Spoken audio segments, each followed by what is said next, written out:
Oke, materinya kita lanjut lagi. Kita akan bahas mengenai median. Nah, median ini disebut juga rata-rata letak atau positional measure. Nah, karena perhitungannya didasarkan pada letak dari nilainya. Median adalah suatu nilai dari suatu deretan nilai yang telah disusun sedemikian rupa sehingga setengah dari deretan nilai tersebut sama atau lebih kecil dari median. Sedangkan setengah lainnya sama atau lebih besar. Jadi nilainya akan kita bagi dua, atau nilainya ada di tengah. Nah, untuk data tidak berkelompok, kalau kita memiliki sekelompok data, misalkan ada data berurut yang yaitu 12, 7, 8, 14, 17, 20, 10, dan 8. Maka kita harus urutkan dulu datanya menjadi 7, 8, 8, 10, 12, 14, 17, 20. Nilainya di sini adalah nilai genap jumlahnya. 1, 2, 3, 4, 5, 6, 7, 8. Sehingga median dari nilai yang ada adalah setengah dari nilai yang ada di tengah ini. Karena nilainya adalah genap, maka kita tambahkan nilai yang kurang dari nilai tengah yaitu 10 dan 12. Kita bagi 2, maka nilai mediannya adalah 11. Nah, bagaimana kalau datanya merupakan data berkelompok? Nah, data berkelompok juga sama, bahwa kita gunakan dulu bahwa pada tabel yang kita miliki, bahwa nilai median berada pada rata-rata yang paling sering banyak muncul di sini. Nah, di sini kita tentukan bahwa ada nilai batas bawah nyata yaitu MD, yaitu B pada angka 70,5 sebagai batas bawah nyatanya. Lalu frekuensi kelas median. Frekuensi kelas mediannya adalah 25. Dan frekuensi kumulatif sebelum median.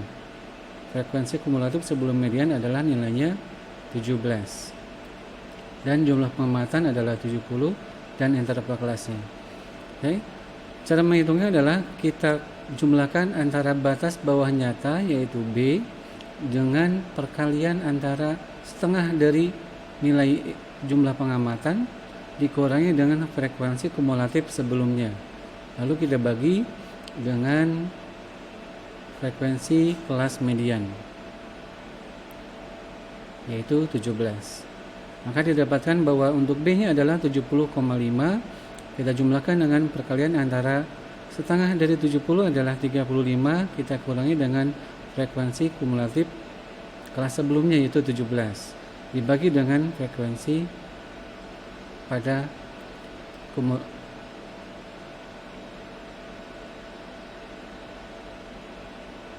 yaitu 25. Dan kita kalikan dengan interval kelas. Maka didapatkan nilainya adalah sama dengan 77,5. Kita coba di Excel dulu. Nah, frekuensi kumulatifnya kita tambahkan dulu, itu 2 sama dengan frekuensi kumulatif sebelumnya kita jumlahkan dengan frekuensi kumulatif kelas yang current. Seperti ini, kita copy ke bawah. Oke. Berikutnya kita diminta untuk menghitung nilai median, yaitu dari nilai kita jumlahkan antara B-nya adalah batas bawah nyata pada median. Saya blok dulu di sini.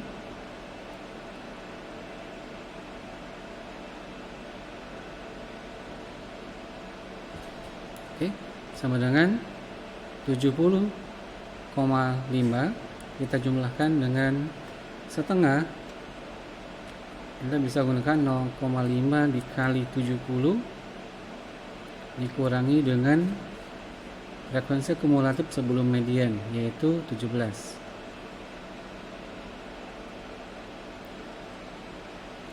Oke, lalu kita bagi, saya kurung dulu di sini supaya jelas.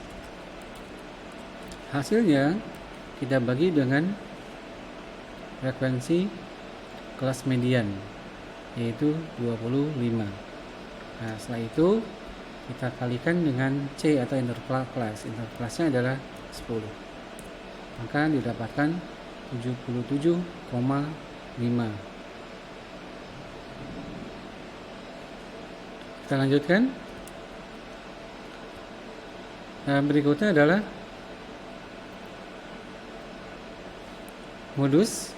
Nah, modus didefinisikan sebagai nilai yang paling sering terjadi atau sering muncul pada suatu kelompok data. Kalau dia merupakan data tidak berkelompok, kita memiliki data seperti ini: 12, 7, 8, 14, 17, 20, 10, dan 8. Nah, setelah diarahkan maka menjadi seperti ini: 7, 8, 8, 10, 12, 14, 17, 20. Nah, modus dari data tersebut adalah nilainya 8, karena 8 yang paling sering muncul. Nah, bagaimana kalau modus pada data yang merupakan data berkelompok? Nah, rumusnya seperti ini. Modus didapatkan dari nilai batas bawah nyata modus, yaitu B. Kita jumlahkan dengan deviasi D1 dibagi D1 ditambah D2. Deviasi untuk D1 adalah frekuensi modus dikurangi dengan frekuensi kelas sebelumnya. Misalkan kita tahu bahwa datanya ada pada kelas yang ini. Nah, untuk nilai B-nya adalah 70,5.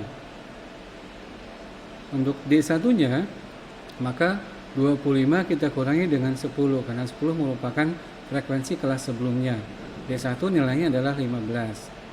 Lalu untuk D2, yaitu frekuensi pada kelas modus dikurangi dengan kelas berikutnya atau setelahnya, yaitu 25 dikurangi 20, D2 nya adalah 5. Maka setelah itu kita kalikan dengan interval kelas, maka didapatkan bahwa 70,5 sebagai nilai B. Di sini kita jumlahkan dengan perkalian antara 15 dibagi 15 tambah 5 dengan interval kelasnya, maka didapatkanlah nilai dari modus tersebut. Kita coba lagi di Excel.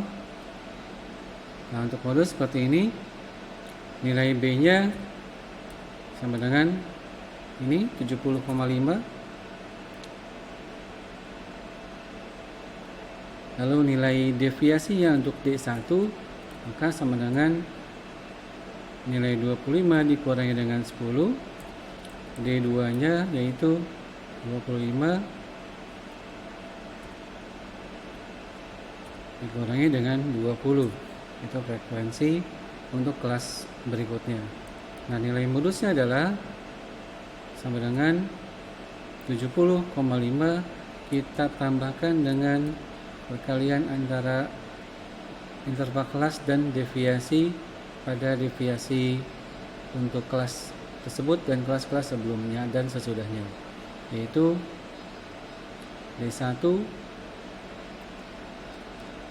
kita bagi dengan penjumlahan antara D1 dan D2. Nah, setelah itu kita kalikan dengan C. Maka nilai modusnya atau nilai yang paling sering muncul pada tabel distribusi frekuensi yang kita miliki, yaitu pada kelas yang keempat, angkanya adalah 78. Oke. Mungkin itu materi yang akan saya sampaikan, yang sudah saya sampaikan mengenai perhitungan pada ukuran pemusatan. Kita belajar mengenai rata-rata hitung, lalu kita belajar mengenai rata-rata tertimbang atau bobot, lalu mengenai rata-rata ukur atau geometric mean, dan juga ada rata-rata harmonis, nilai median, dan juga modus. Berikutnya Anda diminta untuk mengerjakan tugas. Silahkan dikerjakan berdasarkan apa yang sudah saya sampaikan atau materi yang sudah Anda dapatkan dari kelas di perkuliahan dengan Pak Ian. Silakan saya berikan waktu 1 minggu untuk mengerjakan tugas. Anda bisa mempelajari materi yang sudah saya sampaikan sepanjang seminggu ini ke depan. Terima kasih. Assalamualaikum warahmatullahi wabarakatuh.